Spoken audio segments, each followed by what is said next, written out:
Hello, beautiful souls, and welcome back to Light Beneath Layers, a journey of knowing thyself. Today, I begin a new series called My Fears, a Journey Through Lifetimes. In this series, I will be sharing some of the deepest fears I have uncovered throughout my healing journey. Fears shaped by my past, my culture, my childhood, and even echoes from lives before this one. I'm sharing them not just to release them, but to help others recognize themselves too. Because fear, when named with honesty, becomes the first step towards freedom. So take a breath with me and walk with me into this first story. It is the one many mothers carry quietly in their heart. It is the fear of losing my daughters.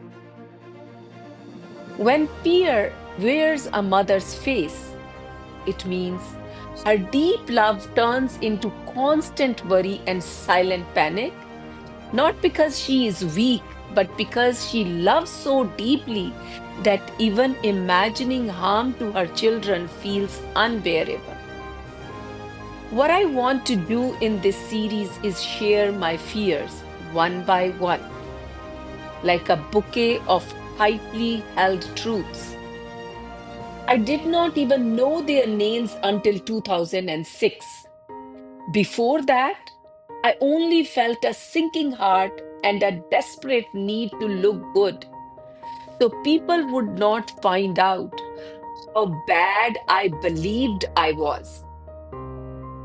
My childhood, my identity, my culture, and the voices around me were so entangled. I lived underneath them all, like someone on a distant mountain, unaware of the world below. I did not have words for my fears, only a body that trembled. But as they began to surface during my healing journey, I finally started to see them. And now I honor them by speaking them out loud. Fear of losing my daughter, the panic that grips a mother's heart. There is a fear I have carried like a flame too close to my skin. It is the fear of something happening to my daughters when they are not in front of me specifically. I could be driving down the highway, and if I saw an accident, my eyes would scan for a white Honda Civic, the car my younger daughter drove, fast, free, fearless. But to me, she was still in a blanket, still fragile, still mine to protect. Whenever she went out, especially at night, I would whisper, "Oh God, bring her home safe." Until I heard the key in the door, I could not breathe deeply. And when they called me while away, the first word out of my mouth was always the same: "Hello, are you okay?" That automatic panic lived in my voice, and I know it planted something in them too. We wonder where children's anxieties come from, but sometimes it is right there in our tone, in the breath we forget to take before we speak. And this fear, this mother panic, was not just imagined. It was shaped by two real incidents. The first incident, my younger daughter, still a teenager, was rushing to an exam, speeding, pulled over. She called me sobbing as a lady cop approached her car. But instead of calm or guidance, the officer began to yell at her. Through the phone, I heard it, I froze. I wanted to scream, "She's just a baby."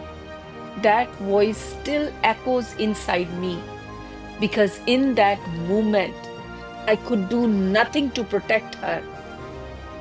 The second incident. She was a bit older, returning from a wedding exhausted. She fell asleep at the wheel. Her car broke through a highway barrier and flew into a ditch. By divine grace, a passing driver who happened to be a police officer saw it and stopped. As he walked towards the wreck, she emerged from the car, alive, unharmed. He told her, "You are lucky. You were relaxed in your body because you were sleeping. That may have saved you." But hearing it, I shook inside. These incidents rooted my fear even deeper. I once believed I could absorb their pain, that if something painful was going to happen, I would rather it happen to me than to them. But healing brings clarity. Today in 2025, I am different. I still love my daughters with every cell in my being, but I understand now. Each soul has its own journey, its own timing, its own exit, and I have done my job. I raised them with everything I had, and now I trust them to live, to fall, to rise, to become. That panic in me has softened. It has just become prayer. It has become peace.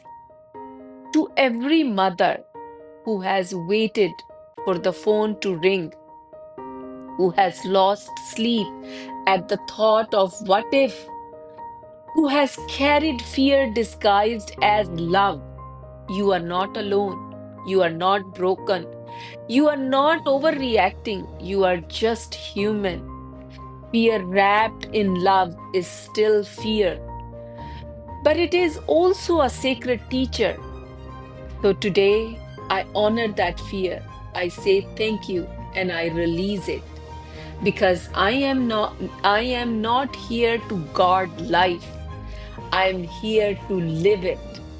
And they are not just my daughters.